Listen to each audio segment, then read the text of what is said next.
Topic, chapter का नाम है एईएम वेव्स, ठीक है। इसके बारे में बहुत सारी चीज़ें हमें पढ़नी है और इसमें अपना फर्स्ट टॉपिक है,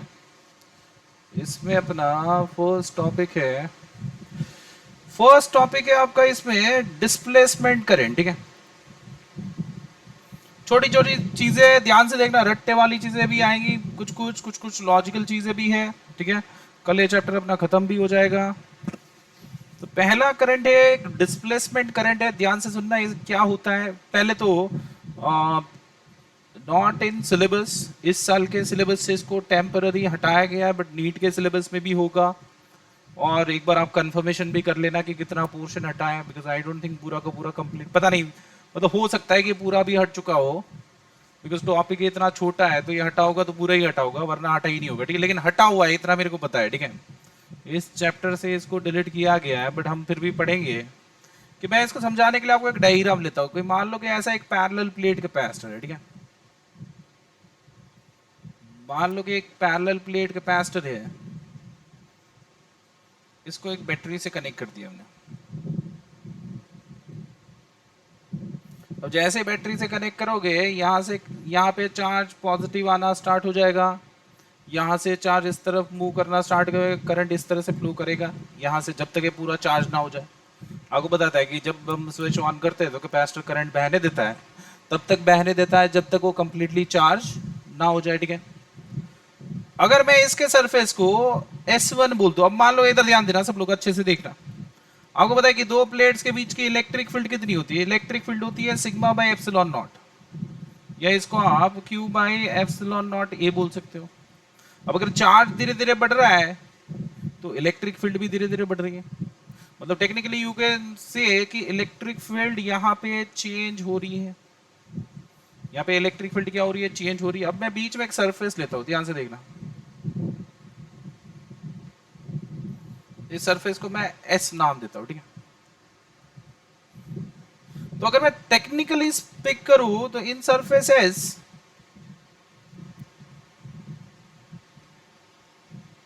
अगर मैं एम्पियर सर्किटल लॉ लगाऊं तो मेरे को आई इन तो कुछ दिख ही नहीं रहा, बिकॉज करंट तो यहां तक ही है, यहां तक ही है, इससे कोई करंट है नहीं। आई इन जीरो है तो integration b dot d l भी जीरो आना चाहिए। ये मैं टेक्निकलिटी की बात कर रहा हूं, ठीक है।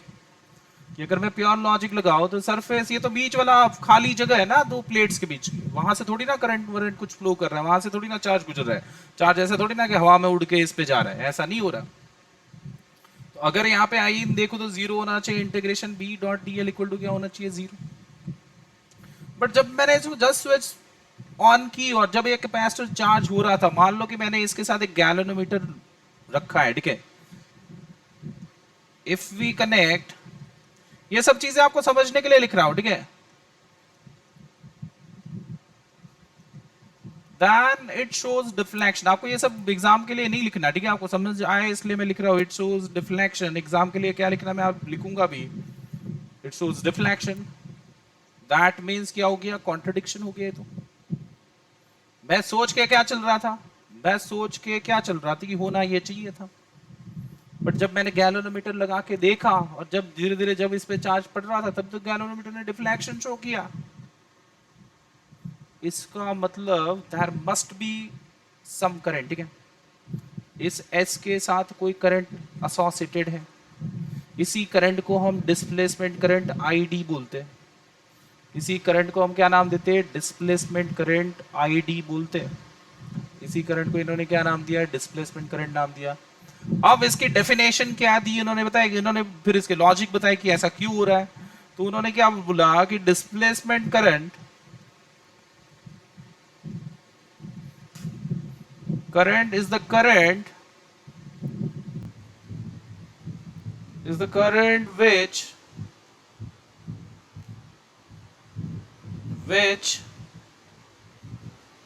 which comes into existence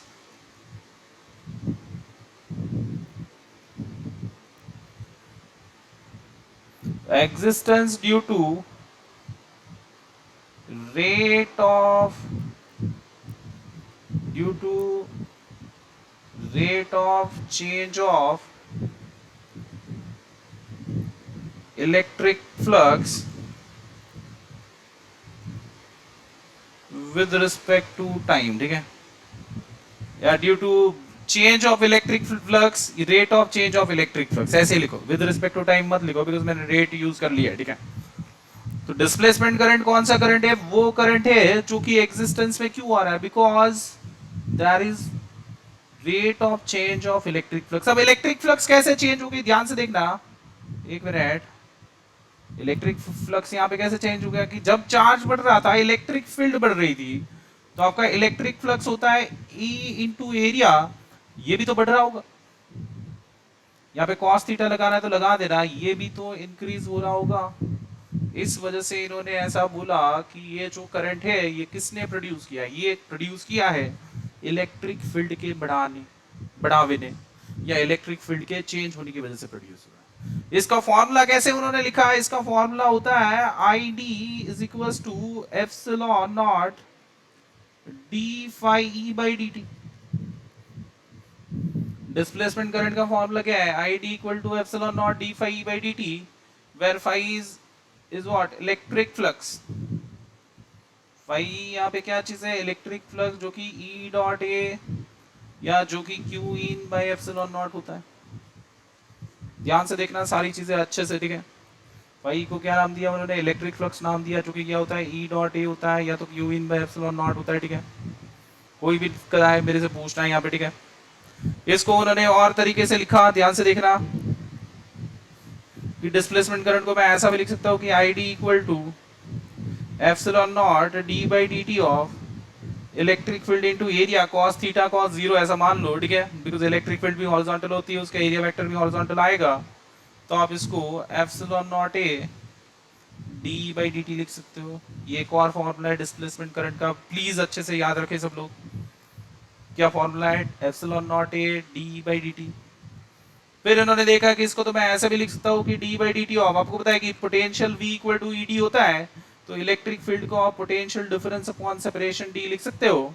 तो इस फॉर्मूला को आप epsilon naught a by d into D we by D t लिख सकते हो। But epsilon naught a by d तो कैपेसिटेंस का कैपेसिटर का कैपेसिटेंस होता है, तो इसको C D we by D t भी लिखा जा सकता है। तो ये सब डिस्प्लेसमेंट करंट के फॉर्मूलाज है। कौन कौन से फॉर्मूलाज है? ये भी इसका फॉर्मूला है, ये भी इतना फॉर्मूला, ठीक है। तो आपको याद क्या क्या रखना है? आपको डेफिनेशन याद रखनी है, आपको ये फॉर्मूला याद रखना है, आपको ये वाला फॉर्मूला याद रखना है, और आपको ये वाला फॉर्मूला याद रखना है। यहाँ पे ID को क्या, कौन सा करंट बोल रहे हैं? ID मतलब कौन सा करंट है? डिस्प्लेसमेंट करंट है। प्लीज इतना लिखो सब लोग इतनी चीजें लिखे हैं। इसमें एक और चीज मैं डिफाइन करूंगा कि डिस्प्लेसमेंट करंट डेंसिटी, ये एनसीईआरटी या कहीं पे मेंशन नहीं है, बट फिर भी हम लिखेंगे इसको हम जेडी से डिनोट करेंगे। किससे डिनोट करेंगे? जेडी से। जेडी का मतलब क्या है? डिस्प्लेसमेंट करंट की डेंसिटी, जो कि बेसिकली कुछ नहीं है, आईडी डिवाइडेड बाय एरिया है। और अगर आप आईडी को एरिया से डिवाइड करोगे तो epsilon naught d by D T आएगा। डिस्प्लेसमेंट करंट डेंसिटी का फॉर्मूला क्या है? Epsilon naught D E by D T. सब लोग लिखना स्टार्ट करते हैं, बहुत ही सिंपल सा टॉपिक है। इतनी चीजें आपको डिस्प्लेसमेंट करंट के बारे में याद रखनी है। आपको सीधे क्वेश्चन आएंगे जिसमें फ्लक्स दिया होगा, टाइम के फॉर्म में एप्सिलॉन नॉट गिवन होगा, डिस्प्लेसमेंट करंट निकालने के लिए बोलेंगे। या तो आपको कैपेसिटेंस दिया होगा, वोल्टेज टाइम के फॉर्म में दिया होगा, डिस्प्लेसमेंट करंट निकालने के लिए बोलेंगे। या तो आपको वोल्टेज पर सेकेंड दिया होगा, या तो आपको क्या दिया होगा? वोल्टेज पर सेकेंड दिया होगा, कैपेसिटेंस दिया होगा, डिस्प्लेसमेंट करंट पूछ सकते हैं। या तो आपको इलेक्ट्रिक फील्ड पर सेकेंड दी होगी, एरिया दिया होगा, एप्सिलॉन नॉट आप जानती हो, आपको फिर से डिस्प्लेसमेंट करंट पूछा जा सकता है, ठीक है। डिस्प्लेसमेंट करंट वही आपका एक नॉर्मल करंट होता है, उसी टाइप का करंट है, बट ये प्रोड्यूस किससे होता है? ये प्रोड्यूस किसकी वजह से होता है? ये मैग्नेटिक फ्लक्स के चेंज की वजह से प्रोड्यूस नहीं हो रहा। आपका जो अभी जो आप रियल लाइफ में आप डीसी करंट हम जो लेते हैं, वो तो मैग्नेटिक फ्लक्स के चेंज की वजह से प्रोड्यूस होता है, ठीक है। बट डिस्प्लेसमेंट करंट ऐसा करंट है जो, ठीक है। वैसे ही उसने कौन सा यहाँ पे कि एम्पियर्स सर्किटल लॉ को मॉडिफाई किया, इलेक्ट्रिक फ्लक्स का चेंज प्रोड्यूस करता है। तो this is our first consequence, ठीक है। सेकेंड क्या है? ध्यान से देखना। नंबर 2 क्या है?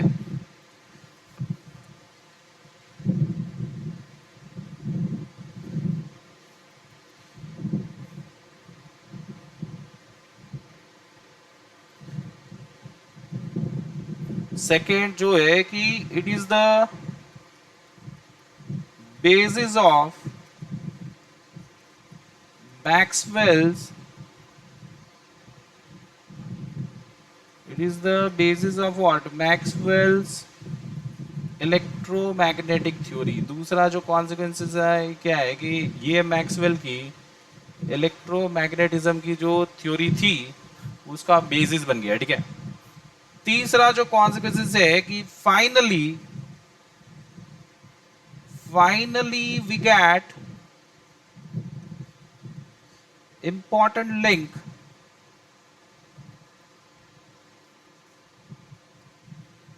between electric and magnetic field. ये फॉर्मूला आप देखो, इस फॉर्मूला को मैं ऐसा भी लिख देता हूँ आपको, इंपॉर्टेंट लिंक उसने क्यों बोला कि b dot d l equal to mu naught, आपका कंडक्शन करंट तो आई सी है, आपका डिस्प्लेसमेंट करंट क्या है, epsilon naught D phi E by D T. अब इस फ्लक्स के फॉर्मूला में इलेक्ट्रिक फील्ड है तो उसको फाइनली एक ऐसा रिलेशन मिला जिसके फॉर्मूला में मैग्नेटिक फील्ड भी आ रही है और इलेक्ट्रिक फील्ड भी आ रही है, इसलिए भी ये खुश हुआ, ठीक है। तो आपको ये 2 मार्क्स का क्वेश्चन बोर्ड में पहले पूछा गया है, याद रखना। Write two consequences of displacement current, तो ये फर्स्ट कॉन्सिक्वेंसेज है, ये दूसरी है, आप चाहो तो 3 लिख सकते हो, ये भी लिख सकते हो, ठीक है। क्या किसी को कोई डाउट है इसमें? छोटा सा टॉपिक है, किसी को कोई गड़बड़ होनी नहीं चाहिए इसमें, ठीक है। Anybody having any doubt please एक बार रिप्लाई कर दो।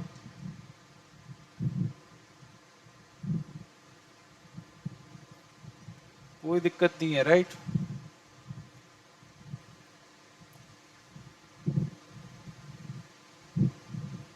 अब मैं देखो आपको और आगे इसके एग्जाम्पल कराता हूँ। अब क्या कराऊंगा मैं आपको, इसके एग्जाम्पल कराऊंगा, देखना इधर एग्जाम्पल करते हैं हम।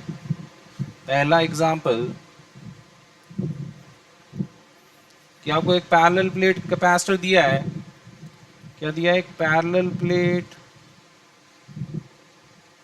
प्लेट कैपेसिटर दिया है, प्लेट का शेप सर्कुलर है, ठीक है।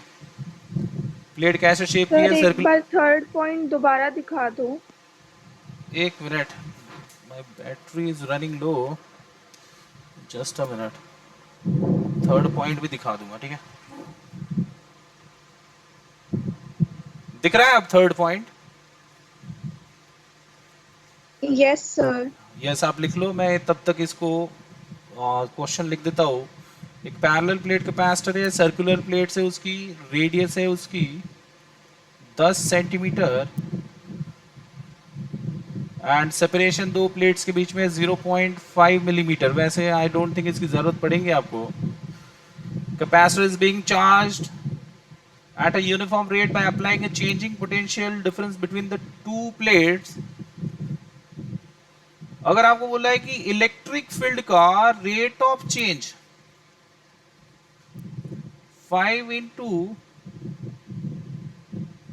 10⁻13 वोल्ट पर मीटर सेकेंड है, तो फाइंड डिस्प्लेसमेंट करंट करना है इसको सॉल्व सब लोग। आपको डी बाई डी टी दिया है, आपको रेडियस दे रखी है, पहले तो एरिया निकाल लेना, सर्कुलर प्लेट है। आई डोंट थिंक आपको कोई भी दिक्कत आएगी इस क्वेश्चन में, ठीक है। मेरे को नहीं लग रहा कि इसमें आपको कोई दिक्कत आनी चाहिए, फिर भी एक बार ट्राई करो आप।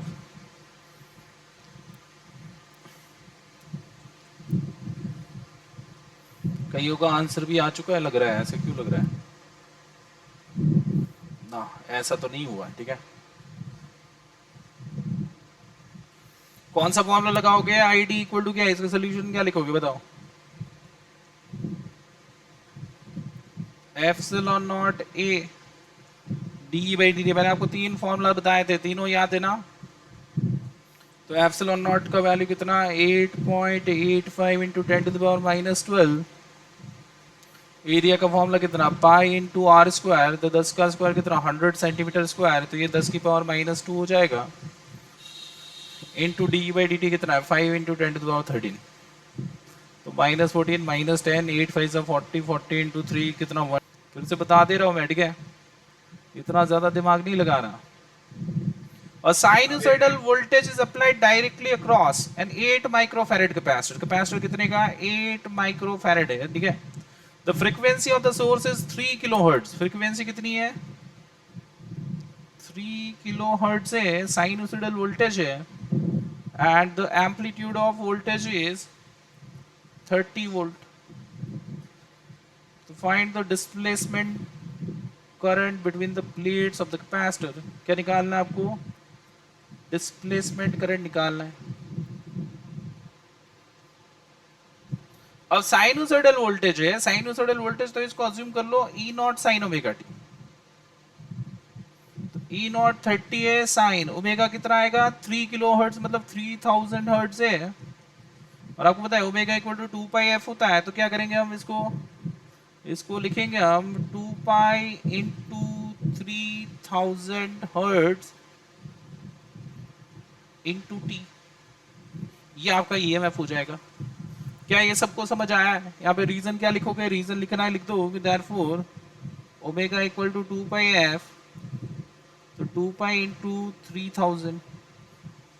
अब इसको सॉल्व करो. चलो अब आप डिस्प्लेसमेंट करंट मेरे को बता दो.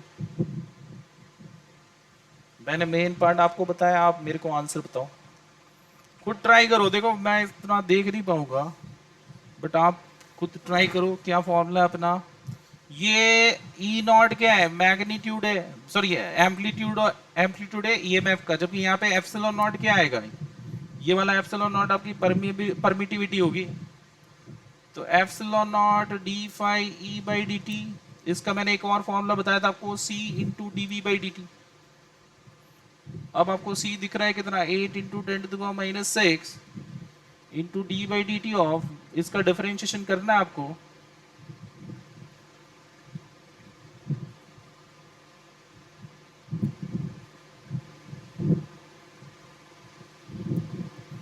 तो इसका डिफरेंशिएशन करोगे तो क्या आंसर आएगा बताओ? इसका डिफरेंशिएशन क्या होगा? 8 इंटू 10⁻⁻6. 30 को तो बाहर ही ले लो. साइन का क्या होता है? कॉस होता है. और इंटू आपको जो टी का पार्टनर है, टी का पार्टनर कितना है? 2 पाई इंटू 3000 से मल्टीप्लाई करना पड़ेगा. अब इस पूरे को सॉल्व करो तो आपका जो भी आंसर आना होगा वो आपका आंसर आएगा. ठीक है, इसको सॉल्व करने पे आंसर आ रहा है कुछ 4.52 एम्पियर. ठीक है,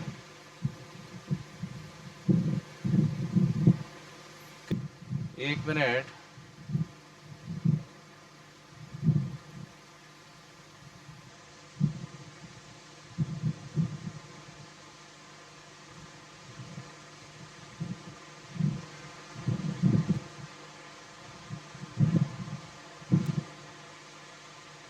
ध्यान से देखना आप.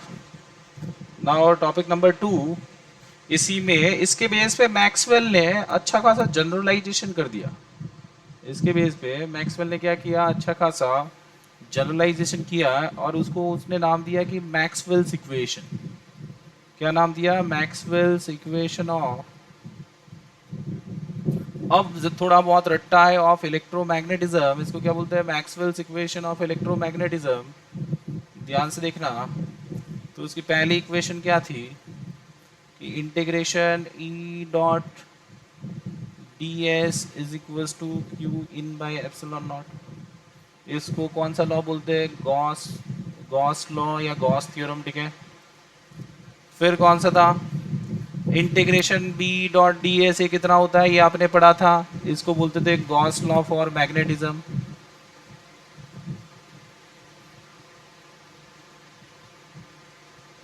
इसको गॉस लॉ फॉर इलेक्ट्रोस्टैटिक्स बोल देना. ठीक है, इसको क्या बोल देना? Gauss law for electrostatics. इसको गॉस लॉ फॉर मैग्नेटिज्म बोल दिया. तीसरी इक्वेशन आपका फैराडेज लॉ की EMF equal to integration e dot d l is equals to minus d phi by D t. इसको कौन सा लॉ बोल दिया उसने? Faraday's law. नंबर 4 उसने क्या दिया? Integration b dot d l, Ampere circuit law. वैसे मॉडिफाइड है क्या कि आई सी प्लस आई डी. इसको क्या नाम दिया? Ampere circuital law. तो ये मैक्सवेल की चार बेसिक इक्वेशन कहलाती है। आपको पूछे कि मैक्सवेल्स इक्वेशन ऑफ इलेक्ट्रोमैग्नेटिज्म क्या है, तो मैक्सवेल ने बोला था कि इस चार इक्वेशन की बेस पे आप पूरा इलेक्ट्रोमैग्नेटिज्म पढ़ सकते हो। अगर आपको एक एक्स्ट्रा इक्वेशन की अगर जरूरत पड़े, वन मोर एक्स्ट्रा इक्वेशन की जरूरत पड़े, तो उसको उसने फिफ्थ इक्वेशन बोला था कि force equal to q e plus q v cross b. इसको कौन सा फोर्स बोलते हैं आप बताओ कुछ? इसको क्या बोलते हैं हम? लॉरेंट्ज फोर्स। ठीक है, कि अगर आपको मैग्नेटिज्म में मैकेनिक्स भी अगर डाल देनी है तो आप लॉरेंट्ज फोर्स की इक्वेशन याद कर लो। तो अगर आपको बोले कि मैक्सवेल्स की चार इक्वेशन कौन सी है, तो ये चार इक्वेशन है, कौन कौन से लॉ रिप्रेजेंट करती है, तो आपको मैंने लिख के दे दिया है ब्रैकेट में। ठीक है, तो आपको ये चारों चीजें आपको पता होनी चाहिए। ठीक है, कोई डाउट है? ये टॉपिक इतना ही है, इतना याद करना है आपको। ठीक है, सब लोग लिख लें इसको।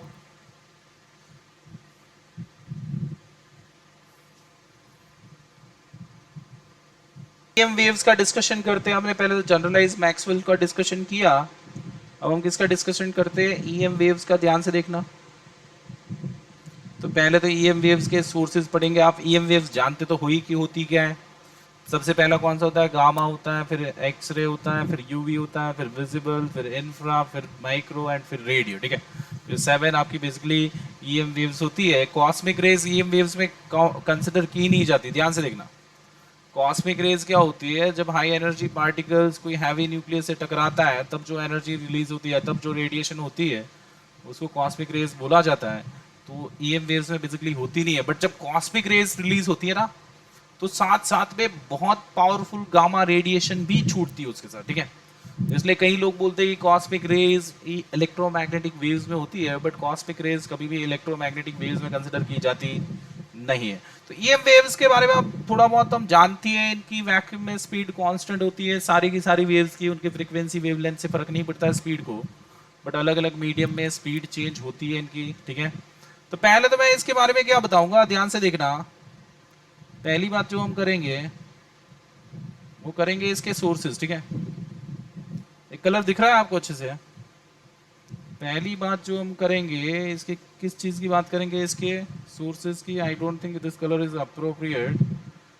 एक मिनट, सबसे पहली बात हम किसी करेंगे इसके सोर्सेज की। तो पहला सोर्स क्या है? ध्यान से देखना कि एक्सेलरेटेड चार्जेस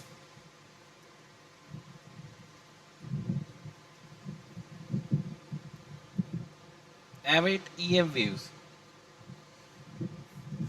ये जो कंसेप्ट है ना, accelerated charges emit electromagnetic waves, इसी के बेस पे रदरफोर्ड को गलत प्रूव किया था आपने, अगर स्ट्रक्चर ऑफ एटम पढ़ा हो केमिस्ट्री में। ये रदरफोर्ड का जो एटॉमिक मॉडल था वो गलत इसी वजह से हुआ था। मैक्सवेल ने अपोज किया था उसको। उसने बोला कि अगर इलेक्ट्रॉन कंटिन्यूअसली ऑर्बिट में सर्कल में घूम रहा है तो कंटिन्यूअसली एनर्जी एमिट करना चाहिए, बिकॉज हर कोई एक्सेलरेटेड चार्ज, बिकॉज सर्कल में घूम रहा है तो सेंट्रीपिटल एक्सेलरेशन होता है, तो एनर्जी लूज करता है। तो फिर आपका इलेक्ट्रॉन लगातार कैसे घूम रहा है? वो तो एक दिन ऐसा आएगा कि सर्कल में घूमता घूमता न्यूक्लियस में जाके गिर पड़ेगा वो। और पाथ तो सर्कुलर होना ही नहीं चाहिए, पाथ मस्ट बी स्पाइरल। इसी नाम पे फिर वो बोहर ने इसको चेंज किया, वो बात अलग है, बट ये एक जनरलाइज कंसेप्ट है कि अगर कोई चार्ज पार्टिकल को एक्सेलरेट करो तो जो अपनी एनर्जी लूज करता है वो कई बार रेडिएशन के फॉर्म में करता है। ठीक है, सेकेंड इसका सोर्स क्या है? ध्यान से देखना, ऑसिलेटिंग चार्जेस।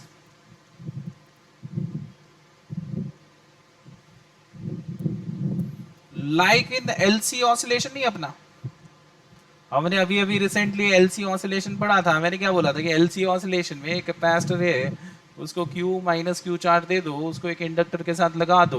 प्रैक्टिकली कोई भी LC oscillation pure LC oscillation होता ही नहीं है, साथ में आर्क नाम का एलिमेंट भी होता है, जो कि इसकी एनर्जी कितनी है? Q0²/2c। उसको पूरी की पूरी पहले इधर जाएगा, फिर इधर जाएगा, फिर इधर जाएगा, फिर इधर जाएगा, ऐसा होगा। बट आफ्टर सम टाइम ये पूरी एनर्जी किस में कन्वर्ट हो जाती है? हीट में। अब ऐसा थोड़ी ना होगा कि हीट एक साथ निकल गई। ये हीट किसके फॉर्म में एमिट होती है? ये जो हीट यहाँ से एमिट हो रही है वो रेडिएशन के फॉर्म में होती है, और ये रेडिएशन आपकी ईएम वेव्स होती है।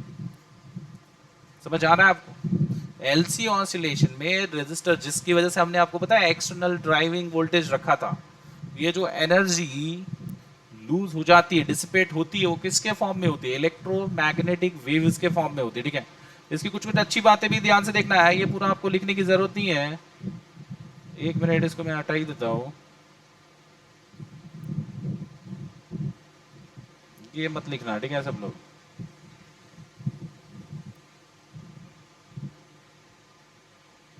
ये बिल्कुल लिखने की जरूरत नहीं है, ठीक है। इसमें एक और पॉइंट याद रखना कि ये जो ईएम वेव्स निकलती है, it has the same frequency. ये प्रैक्टिकली ऑब्जर्वेशन के बेस पे बताया गया, ठीक है। फ्रीक्वेंसी एज ऑसिलेटिंग चार्जेस, ठीक है। जो ऑसिलेटिंग चार्जेस की फ्रीक्वेंसी होती है, उसी फ्रीक्वेंसी से ये रेडी प्रोड्यूस होता है। तीसरा क्या है? Transition of charge. ये आप पूरी केमिस्ट्री पढ़ते हो इसके बेस पे। Transition of electron from higher energy orbit to lower energy orbit, ठीक है।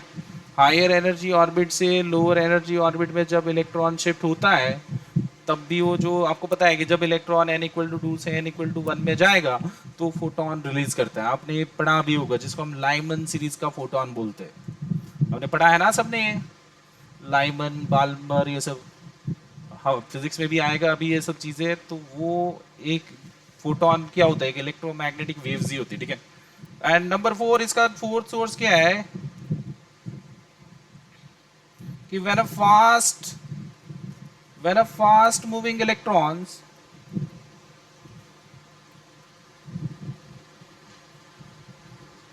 hit a target of high atomic number, अगर कोई फास्ट मूविंग इलेक्ट्रॉन बहुत ही ज्यादा हैवियर एटम या न्यूक्लियस से टकरा रहे हैं, ईएम वेव्स प्रोड्यूस होती है, ठीक है।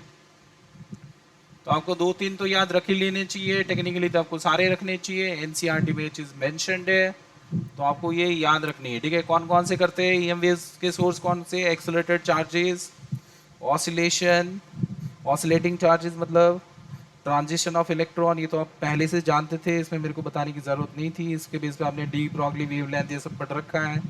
And when a fast moving electrons hit a target of high atomic number, EM waves are produced, ठीक है। तो ये इसके सोर्सेज है। नेक्स्ट अपना टॉपिक है रट्टू टॉपिक है, इसमें और कुछ मेरे को बताने की जरूरत नहीं है। प्लीज इसको लिखते रहना अच्छे से, मैं अब अच्छे से लिखवा रहा हूँ, ठीक है, ताकि ये चैप्टर आपका मेरे साथ ही खत्म हो जाए, ठीक है। ऐसा नहीं कि आप घर पे मैं कोने में बैठ के पढ़ूंगा, ठीक है। इसको ऐसा नहीं होना चाहिए यहाँ पे। दूसरा अपना पॉइंट है वो है प्रॉपर्टीज ऑफ ईएम वेव्स, ठीक है। पहले तो मैंने सोचा इसका भी मैं स्क्रीनशॉट दे दूंगा, बट मैं बहुत सारी प्रॉपर्टीज आपको शॉर्ट में लिखवा दूं, ठीक है। पहली प्रॉपर्टी तो मैंने अभी लिख दी कि produced by N accelerated charge. किससे किससे प्रोड्यूस होती है? एक्सेलरेटेड चार्ज से, ठीक है।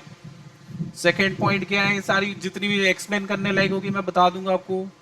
Electric field, magnetic field and direction of propagation. कभी भी कोई ईएम वेव चलती है तो ये तीनों कैसे होते हैं? Are mutually perpendicular to each other.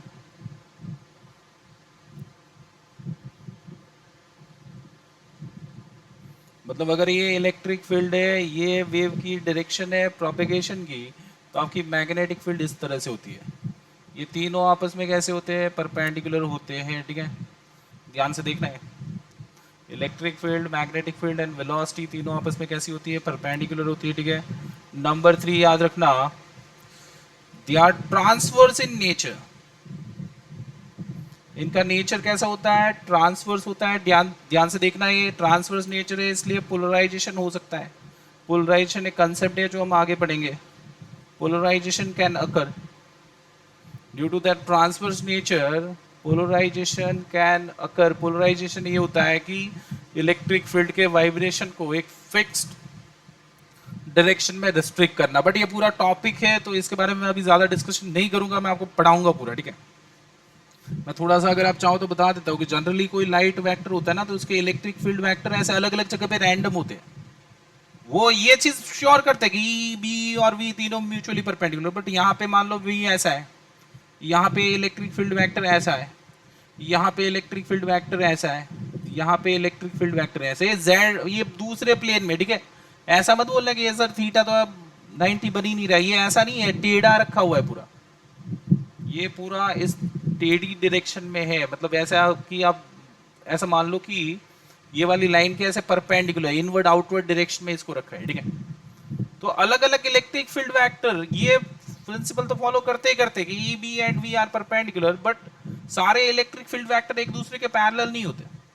अगर इसका मैं पोलराइजेशन कर दूं तो पोलराइजेशन में क्या होता है, सारे इलेक्ट्रिक फील्ड वेक्टर एक ही डायरेक्शन में अलाइन करते हैं, जो भी अलग अलग डायरेक्शन वाले होते हैं उस सबको हटा देता है। तो अगर ये लाइट आपकी आईज पे आ रही है तो आपकी आईज पे स्ट्रेन कम पड़ता है। आपने सुना होगा वो कंसेप्ट पोलरॉइड ग्लासेस वाला, पोलरॉइड ग्लासेस होते हैं, आपको पता हो, एंटी ग्लेयर स्क्रीन नहीं आती आजकल, एंटी ग्लेयर स्क्रीन आती है, लैपटॉप की स्क्रीन आती है, सब कंसेप्ट में यही यूज किया जाता है, ठीक है। तो ये पूरा डिटेल टॉपिक है, तब हम पढ़ेंगे इसके बारे में, बट अभी याद रखना कि पोलराइजेशन केवल ट्रांसवर्स वेव्स का होता है, साउंड वेव्स का कभी पोलराइजेशन नहीं होता। ये क्वेश्चन नीट में आ चुका है, ये क्वेश्चन नीट में आ चुका है कि इनमें से किसका पोलराइजेशन हो सकता है। तो याद रखना सारी इलेक्ट्रोमैग्नेटिक वेव्स का पोलराइजेशन हो सकता है, बट साउंड वेव्स का, अल्ट्रासोनिक, ये सब वेव्स का, सुपरसोनिक वेव्स, इन सब का पोलराइजेशन बिल्कुल होता नहीं है, ठीक है। ये क्वेश्चन नीट का क्वेश्चन है, सब लोग याद रखिए इसको, ठीक है। नंबर 4 क्या है कि इट फॉलोज सुपरपोजिशन प्रिंसिपल। आपने वो सुपरपोजिशन नहीं थी कि एक वेव आके दूसरी वेव दोनों मिक्स हो गए, तो यहाँ पे भी आप सुपरपोजिशन प्रिंसिपल लगा सकते हो। आपको याद हो तो कि y equal to y1 plus y2 यहाँ पे भी वैलिड है, ठीक है। नंबर 5 है EM waves travels with same speed in vacuum, और ये सेम स्पीड कितनी होती है आप जानते हो कितनी होती है, 3 इंटू 10⁸ मीटर पर सेकेंड, ठीक है। नंबर 6 है does not require medium to propagate. ये चीज आप ऑलरेडी पता है आपको, इनको मीडियम की कोई जरूरत नहीं है, इसको नॉन मैकेनिकल वेव्स बोलते हैं, ठीक है।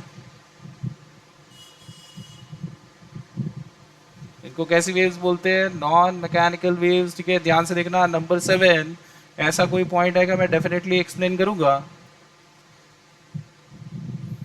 स्पीड, ये अच्छा पॉइंट है, speed only depends on electric and magnetic field, not on the variation of amplitude।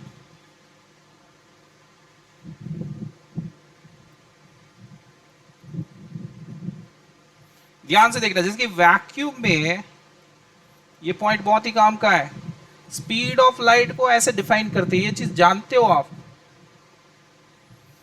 ये चीज जानते हो। वैक्यूम में स्पीड ऑफ लाइट क्या होती है, सी इक्वल टू होती है 1/√μ0 ε0, ठीक है। यहाँ पे म्यू नॉट क्या है, परमिएबिलिटी ऑफ वैक्यूम,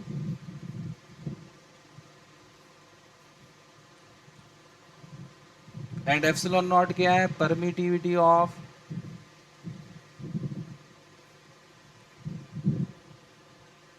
तो सिमिलरली देखना, ये तो वैक्यूम की बात होगी कि in any other medium speed of light को अगर आपको डिफाइन करना है v, तो ये होता है root mu medium epsilon medium. यहाँ पे म्यू एम क्या है, परमिएबिलिटी ऑफ मीडियम,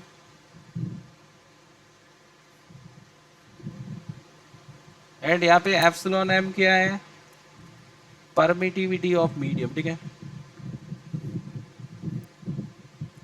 ध्यान से देखना, ये रट्टा करने वाला काम, बट मैं थोड़ा सा और रिलेशन आपको बता दूं, मैं वी को ऐसा भी लिख सकता हूं, देखना इधर। आपको पता है कि किसी मीडियम की permeability relative permeability into mu naught होती है, क्या ये सब जानते हो, ये सब फॉर्मूला। रीजन क्या लिखेंगे, ध्यान से देखना, रीजन क्या है कि mu r equal to mu m by mu naught and epsilon r equal to epsilon m by epsilon naught. ये फॉर्मूला मैंने आपको पढ़ाए हुए हैं, ठीक है, ये फॉर्मूलाज मैंने आपको पढ़ाए हुए हैं। कोई डाउट है? माइक ऑफ कर लो यार, माइक ऑफ कर लो जिसका भी ऑन है।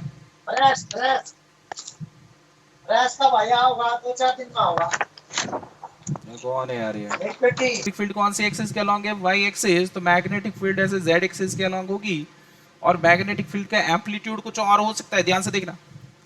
मैग्नेटिक फील्ड का एम्पलीट्यूड कुछ और हो सकता है, बट उसका फेज और उसका फंक्शन सेम ही रहता है। इस चीज में कोई चेंज नहीं आएगा कभी। E and B vibrates in same phase. अगर यहाँ पे मैं ब्रैकेट लिख दूं ओमेगा टी माइनस 37, तो दूसरे का ब्रैकेट भी ओमेगा टी माइनस 37 ही आएगा। अगर ये साइन का फंक्शन है तो ये भी साइन का फंक्शन है, ठीक है। क्या आप ये बात समझ रहे हो? ये इससे अच्छा क्वेश्चन आ सकता है, मैं फिर से बता दे रहा हूँ आपको। ये आसान टॉपिक है ये, बट काम की है, मैथमेटिकल इसका सिग्निफिकेंस है, ठीक है। कि जो आप लिखते थे ना कि आगे पीछे वाला, यहाँ पे कोई खेल नहीं है। यहाँ पे वो रजिस्टर टाइप की सर्किट वाला केस है कि दोनों का फेज सेम ही आएगा, ठीक है। पॉइंट नंबर 10 है electric field vector is considered as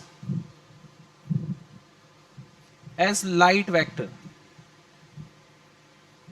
जब हम लाइट पोलराइजेशन पढ़ेंगे या डिफ्रैक्शन पढ़ोगे तो उसमें ऐसे वो टर्म्स यूज होंगे, लाइट वेक्टर। तो जब लाइट वेक्टर की बात आएंगी और जब हम इसके इक्वेशन में अब जब अंदर जाएंगे कि कौन सी इक्वेशन ईएम वेव्स के लिए, तो हमेशा हम इलेक्ट्रिक फील्ड को कंसिडर करते हैं, बिकॉज इसका एम्पलीट्यूड सिग्निफिकेंटली हाई होता है, ठीक है। मैग्नेटिक फील्ड का एम्पलीट्यूड इतना ज़्यादा नहीं होता, तो आपको मोस्टली जो चीज़ें डिनोट की जाती है वो इलेक्ट्रिक फील्ड से ही की जाती है। तो कभी भी बोले ना कि लाइट वेक्टर, मतलब वो electric field vector of EM waves की बात चल रही है, ठीक है। पॉइंट नंबर 11 है कि डायरेक्शन ऑफ प्रोपिगेशन। इसकी डायरेक्शन कैसे निकालेंगे, ये पॉइंट सबसे काम का है। इसके बेस पे जेई मेंस नीट में खूब सारे सवाल आते हैं। इस पॉइंट के बेस पे जेई मेंस और नीट में बहुत सारे क्वेश्चन आते हैं। ध्यान से देखना, मैं आपको पूरा एक्सप्लेन करूंगा अच्छे से पॉइंट कि डायरेक्शन ऑफ प्रोपगेशन कैसे निकालेंगे। डायरेक्शन ऑफ प्रोपगेशन निकालने के लिए एक इक्वेशन है कि v vector equal to e cross b। अब ये फॉर्मूला नहीं है, ऐसे नहीं, इक्वल टू नहीं लगाते ऐसे। डायरेक्शन ऑफ प्रोपगेशन किस डायरेक्शन होता है? ये जो आपका वेलोसिटी वेक्टर है उसकी डायरेक्शन e क्रॉस b के अलोंग होती है। किधर होती है? E cross B। आप देख लो ये वाला case, electric field y axis पे थी, मैग्नेटिक फील्ड z पे थी। आप y से z की तरफ राइट हैंड बैंड करो। आप, मैं वीडियो ऑन करता हूँ, एक मिनट।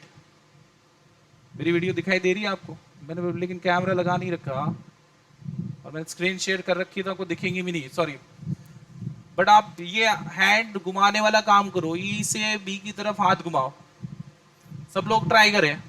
किस तरफ आ रहा है मेरे को कोई बताना, माइक ऑन करके। राइट साइड में आ रहा है आपका थंब? क्या आपका थंब राइट साइड में आ रहा है? लास्ट पॉइंट है कि स्पीड ऑफ ईएम वेव, किसी भी ईएम वेव की speed v electric field vector divided by magnetic field vector होता है। क्या होता है? Electric field vector divided by magnetic field vector होता है। अब आप देखो कि दोनों का फेज सेम है, मतलब दोनों का साइन वाला कोसाइन वाला जो भी फंक्शन होगा सेम ही रहेगा। तो क्या फाइनली मैं इसको इलेक्ट्रिक फील्ड का amplitude divided by magnetic field का एम्पलीट्यूड लिख सकता हूं मैं? किसी भी ईएम वेव की स्पीड क्या होती है? Amplitude of electric field vector upon amplitude of magnetic field vector. वैसे तो electric field upon magnetic field ही होती है, बट ये साइन वाला ये जो पोर्शन है यहाँ पे जो लिखा हमने, ये दोनों में सेम है, इसलिए इसको हम हटा दे रहे हैं, ठीक है। तो इसके बेस पे आप लिख सकते हो कि E naught equal to V B naught. अब आप देखो, आपने कंसेप्ट पढ़ा था, याद है कि अगर कोई चार्ज पार्टिकल किसी इलेक्ट्रिक और मैग्नेटिक फील्ड की प्रेजेंस में भी अगर कांस्टेंट स्पीड से जा रहा है या कांस्टेंट वेलोसिटी से जा रहा है विदाउट चेंजिंग इट्स डायरेक्शन, उस सिचुएशन में velocity of the charge particle must be equal to 100 sin kx minus omega t minus k cap. ये कौन से डायरेक्शन में electric field vector? Minus k cap. Wave किधर प्रोपेगेट कर रही है बताना, वेव किधर प्रोपेगेट कर रही है, प्लीज मेरे को रिप्लाई करना, एक बार माइक ऑन करके बता दो, कोई दिक्कत नहीं है। वेव की डायरेक्शन कितनी है, प्रोपेगेशन ऑफ वेव किधर है, एनीबडी? देखो यहाँ पे x है, मतलब x डायरेक्शन में जा रही है, एक प्लस एक माइनस है, इसका मतलब किधर जा रही है वेव? अरे यार बोलो यार, कोई ना बोल रहा, ठीक है, सब सोच रहे हैं वो बोलेगा। Positive. Yes, positive Positive x axis, ठीक है, सही है, सही है, गुड। अब मेरे को बताओ कि मैग्नेटिक फील्ड की इक्वेशन क्या होगी, दैट इज माय क्वेश्चन।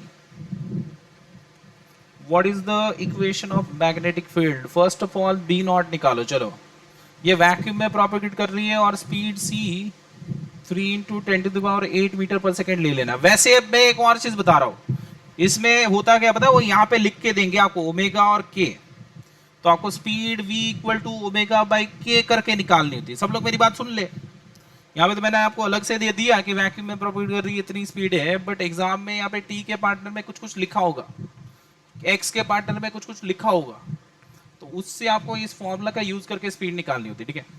अब बताओ बी नॉट कितना आएगा, आपको पता है कि c equal to E naught by B naught, तो बी नॉट इक्वल टू क्या आएगा, E naught by C. E naught कितना है, 100 है, c कितना है, वी आ रहा है 1/3 इंटू 10⁻⁻6 टेस्ला, या ये आएगा 3.33 इंटू 10⁻⁻7 टेस्ला, ठीक है।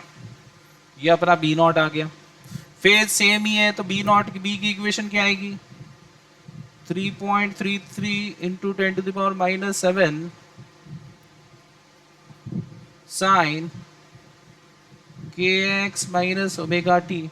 बस अब मेरा मोस्ट इंपॉर्टेंट टास्क, जिसके लिए मैंने एक क्वेश्चन बनाने की कोशिश की थी, अब मेरे को बताओ कि यहाँ पे डायरेक्शन कौन सी आएगी। इतना तो आपको समझ आ ही गया होगा कि जे कैप आएगी, अगर इतना भी आपको पल्ले नहीं पड़ा तो फिर तो दिक्कत है, कि वो एक्स में जा रहा है वो के कैप में, तो जे कैप आएगा, इतना तो आपको पल्ले पड़ना चाहिए, ठीक है। बट कौन सा जे कैप आएगा ये बताओ मेरे को, इसका यूज करो। कोई माइक ऑन करके बोलना चाहता है बोल दे। Minus j cap. Minus J cap, okay, let's say देखते हैं, मेरे को भी आंसर नहीं पता, सही बता रहा हूँ, मैंने भी यहाँ पे के सामने बनाया, ये आ रहा है माइनस के, ये आ रहा है प्लस आई, तो बताओ माइनस के को किससे मल्टीप्लाई करूँ तो प्लस आई आंसर आता है। आपको पता है कि के किससे मल्टीप्लाई करूँ माइनस के को तो प्लस आई आंसर आएगा, बताओ। आपको ये चीज पता है कि के क्रॉस जे माइनस आई होता है, और सॉरी जे क्रॉस के प्लस आई होता है, ठीक है ना। तो अब यहाँ पे माइनस के है, अगर मैं जे लिख दूंगा, ध्यान से देखना, अगर मैं यहाँ पे, आपको करना क्या पता है, आपको जे पता है कि मेरे को पता है कि जे आंसर है, तो मैं हिट एंड ट्रायल कर लूंगा। मैंने जे लिख के देखा, के क्रॉस जे कितना होता है, माइनस आई होता है, लेकिन आगे वाला माइनस इसको प्लस आई कर देगा, यही हिट हो गया, आंसर है जे कैप।